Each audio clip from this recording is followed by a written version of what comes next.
Փաշինյանին կասեմ խաբեցիք։ Ախ ինչ ասենք, ասելու ինչ կա որ։ Բացը մի քիչ պինդ եղել, թույլ մի եղել։ Ես Փաշինյանին որպես ղեկավար չեմ համարում։ Եվ ինչ կասեք նրան, երբ հանդիպեք։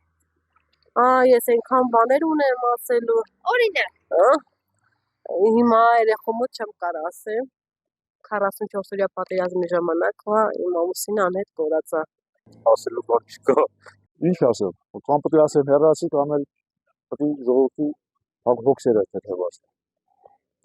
Թանկացումները էժանացնի, աշխատավարձերը բարձրացնի։ Ընդհանրապես կասեմ, թոշակառուն պետք է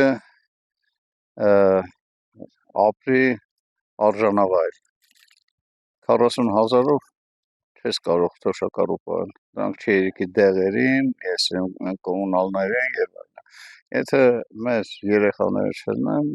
երևի թոշակը չի բավականացնի մի քանի օրվա համար։